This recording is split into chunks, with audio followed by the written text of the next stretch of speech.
Good morning and welcome and thank you for attending this meeting of the Finance Urgency Subcommittee. The meeting is open to the public. Please can I request mobile telephones and such devices to be switched on to a silent mode as not to disturb the conduct of the meeting. There is no fire test planned for today. If there is an emergency evacuations, please take instructions from the Town Hall staff. The assembly point is Tudor Square. For the benefit of the webcast, I will ask colleagues here to introduce themselves today. My name is Zahira. I am Chair of the Finance Committee and I'm also Councillor for the Darnell Ward. Mike. Hello, I'm Councillor Mike Chaplin and I represent Southey Ward. Councillor Joe Otten, Durham-Totley Ward. Councillor Mike Levery, Vice Chair and West Exclusion Ward. Thank you. I'll ask officers to introduce themselves when they are doing their presentation. We've got apologies from Maroof, Raouf. Is there any other apologies? Councillor Bryan Lodge as well. Thank you.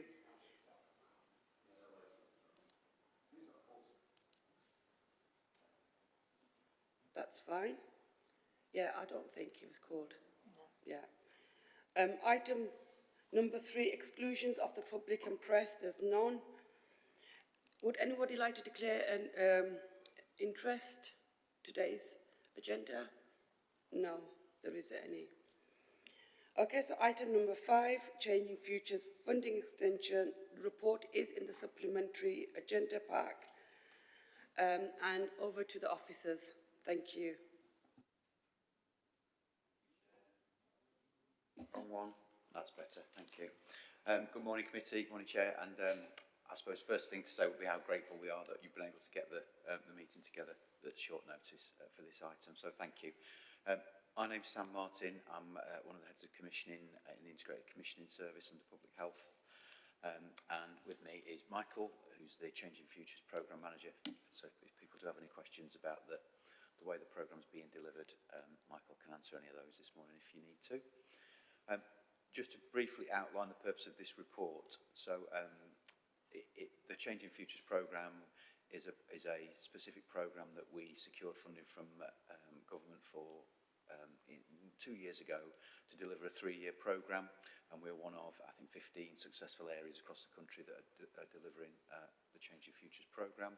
The programme itself aims to support some of the people in our city who've got the most complex needs, which is a combination of things around rough sleeping and homelessness, drug and alcohol issues, mental health issues, suffering with domestic abuse and crime and exploitation. So they're some of our most vulnerable residents in the city. And the programme aims to provide specific key work and intensive support to a number of those individuals, and there are 81 people in the city that are currently receiving that support.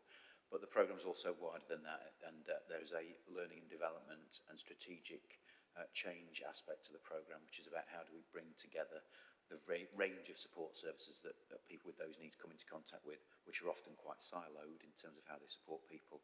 How do we bring those together and support people in a more coordinated way, and I guess and help them move on from really difficult circumstances that they find themselves in. So that's the programme, and Michael and the team have been delivering that for the last couple of years. We're just entering into what would have been the final year of the three-year programme. Government have come back to us last month to say that I guess the success of the programme nationally and the way that the finances have worked out in DLUC and the fact that Sheffield is considered to be delivering the programme really well means there's an opportunity for us to apply for some additional funding from DLUC to continue our programme in Sheffield for a further year. So that will be, we'll get to the end of this year and then there'll be another year in 24-25. The conditions of that will be to deliver the programme in line with the plan that we set out already, and which was agreed by, well, it was Cooperative Executive when we first started, but we've been back a couple of times to the Adult Health and Social Care Committee with updates on the programme, most recently only last month, I think. So the delivery will be based on the plan that we've already developed, but just continue it for longer. However, the original cooperative exec decision that we got to receive and be accountable body for the Changing Futures grant funding expired at the end of this year. So for those sort of technical reasons, as much as anything else, we're needing to get a further committee decision both to apply for, well, actually we don't need a committee decision to apply for the funding, but we need the committee decision for the council to act as the accountable body for a further year for that funding on the terms and conditions that are set out in the report and are very similar, if not the same as the original terms and conditions that we accepted the original grant on. So I'll pause for a breath and see if there are any questions at that point. Thank you, Sam. Councillor Otten. Thank you, Chair. Yes, thank you for this. Very pleased to see it come before us. I'm very pleased that we've got the option of an extra year. The one concern is the 70% figure. Am I right in thinking that means that we need to find the other 30% in order to, because we have to do the service at the full level? Is that right? Yeah, so there's no requirement for us to match fund that 30% in order to receive the 70%. I guess if that's the first question. But as part of our application, we would need to prioritise the different elements of the programme to say that if we didn't receive the full funding or there were parts of the programme that, we thought were more kind of critical than others, that's what we would want the funding to be used for. I think as part of that process, that's where we would think about that 30% gap. Conversations are ongoing with colleagues across the city about any funding that we could secure now to make up that 30%. But I think there are parts of the programme that were in our original delivery plan that for the whole part maybe aren't as necessary as they were 2 years ago, that things have kind of moved forwards.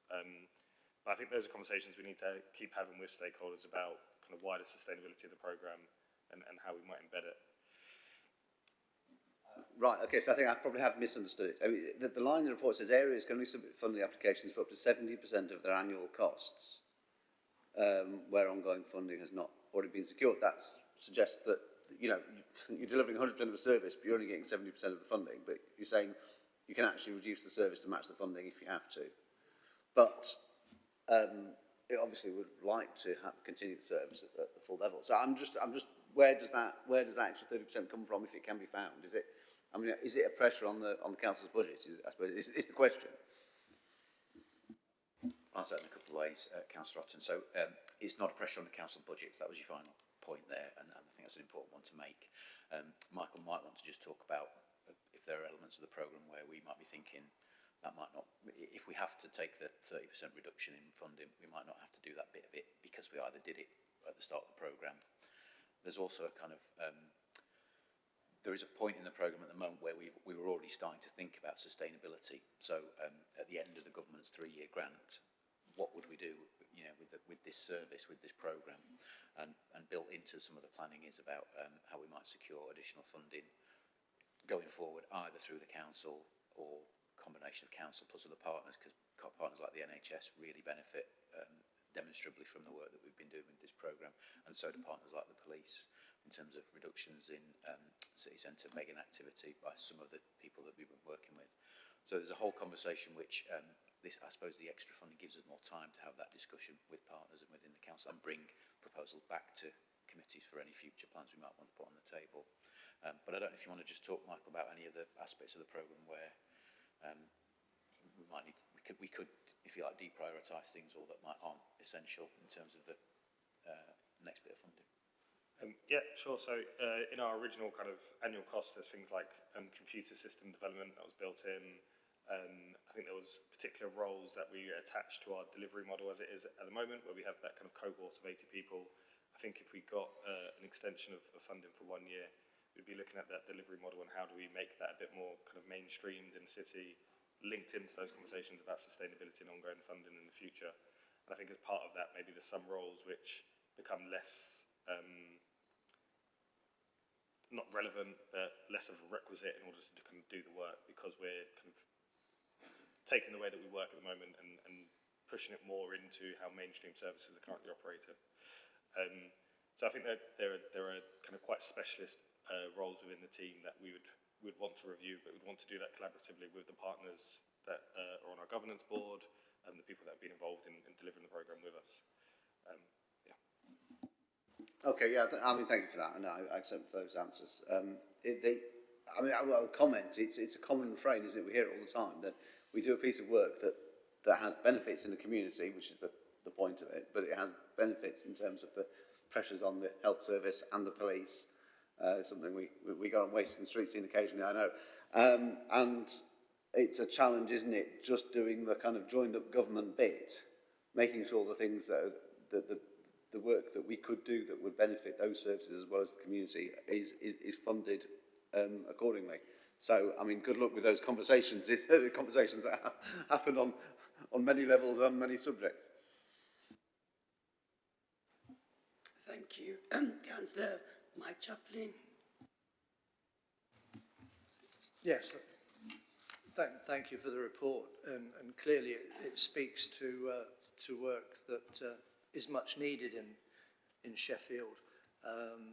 We do have people with a whole range of vulnerabilities, and just to pick out one that comes to mind is there's two, cuckooing and domestic abuse, which frequently appear in police reports that I receive for the area that I represent.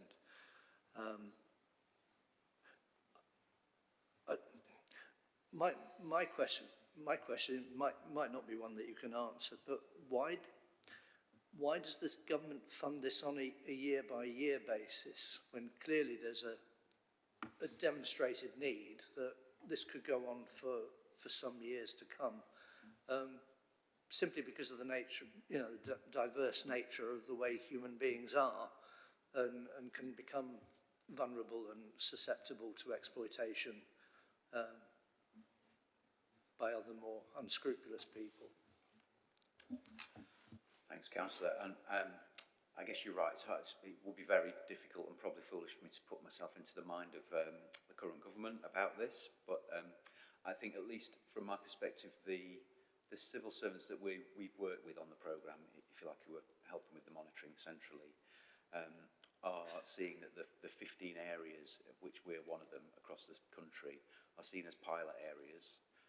Where the learning that comes out of those, they're hoping they will turn into recommendations to other departments in government about how this kind of work could be more mainstreamed as part of the work of a whole range of government departments in the future.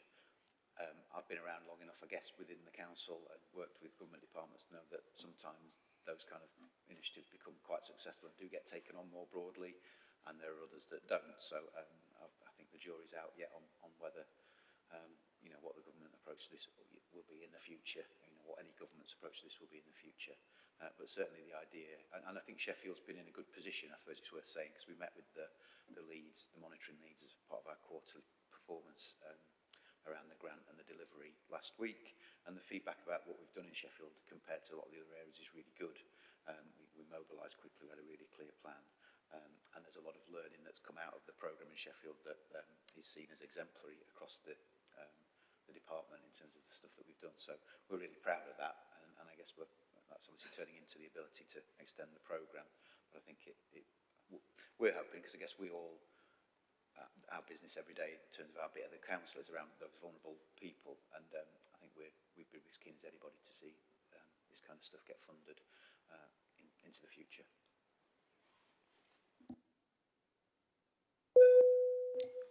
Sorry. Thank you for that. Any further questions or comments?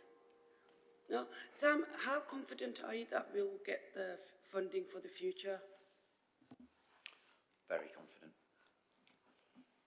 Excellent, that's what I like to hear.